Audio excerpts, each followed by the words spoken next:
Imagine, if you will, that each of you is 60 years old and you're 100% financially secure with over $3 million in investment and it's growing. How would you feel? Happy, relaxed, worry-free about your financial future? What would your life be like? In 2019, 45.7% of Malaysian households are in debt from taking loans for vehicle purchases, personal loans, and others. But the pales in comparison to the student loan debt, which is 40 billion ringgit in principal plus 13 billion ringgit in interest. We debt finance everything, and this is become normalized in society. And because of this, most people will not retire financially secure. If it doesn't change, you, the taxpayer, and your future children will be paying for this atrocity. How did this happen? Well, the main reason is the education system does not teach simple money management habits to children growing up. Before going further, let me introduce myself and the other presenter. My name is Ilmia El Zahra, a first-year student of Bachelor Economics with honor, and the other presenter is Wanur Alia, also the first-year student of Business Administration. Therefore, our topic today is the benefits of financial education in school. This is overview of our presentation. But before that, what is financial education? Financial education is the ability to use knowledge and skills to manage financial resources effectively for a lifetime of financial well-being. Professor Anna Maria Lusardi, a professor of economics and accountancy, once said, if young people could do this at age 20 rather than age 50, it will make an enormous difference. The first benefit is it teaches youth how to build credit. It's never really too early to start talking about the importance of being careful with your money and establishing good credit habits. It's crucial for young adults to establish their credit history early so they can access better insurance rates, enjoy a smoother experience renting an apartment, and eventually have an easier time applying for any type of loans. There's a lot of things that can do to help the children prepare for this milestone. A well-held research shows that when children learn about financial literacy at early age itself, they learn to manage money better when they become adults. Furthermore, the ever-rising student debt is a testimony to the fact that students need guidance on how to handle personal finances better. The seeds of learning have to be sown early for the skills to be fully developed, especially when these children rush off to college. This is a pie chart of what determines your credit score. In addition, did you know that 60% of Americans say their knowledge of credit report is fair to poor? You know, we go to school, growing up, we all went to school, and what do we learn? Math, science, geography, English, but there's a glaring lack of financial literacy in the educational curriculum.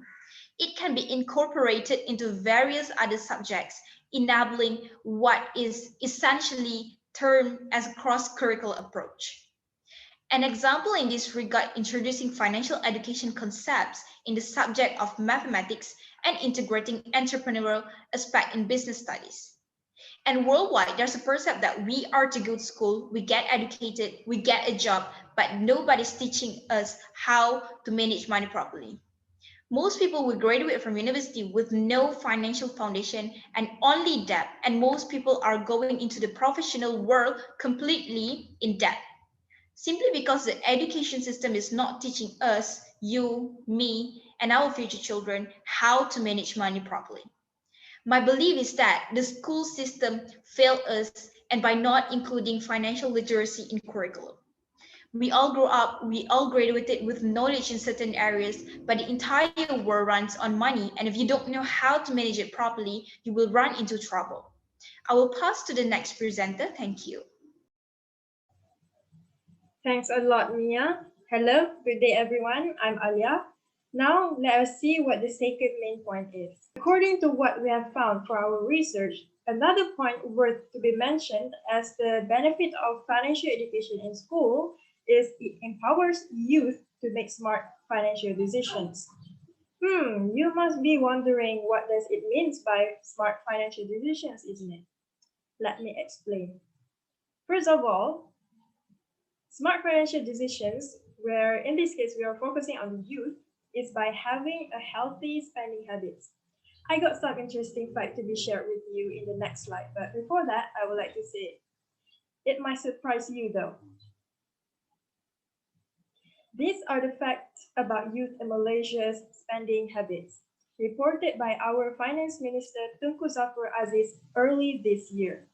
It is found that 40 to 47% of our youth spend exactly or beyond what they earned while having a high credit card debt. Other than that, about 50% of them also admit that they haven't started saving for their retirement. Shocking data, isn't it? But yeah, that is the reality we must be aware of. And frankly speaking, I also one among them who haven't started saving for their retirement. So this data actually make me feel attacked. How about you? Hopefully no. Now for this time, let's move on to the next point. Smart financial decisions also requires a consistent contribution for emergency needs. Now for this time, what do I mean by emergency needs? Emergency needs have two categories, which are emergency fund and rainy day fund. Those two might sound similar, but they're actually different. Emergency fund means that the money that we saved are being used in case of our regular pocket money being interrupted. The usage of pocket money is mainly for us students to do things such as buying food and pay for our telco bills.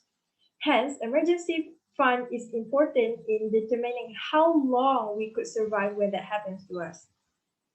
For rainy day fund, we use the money we saved for an unexpected one-off expense.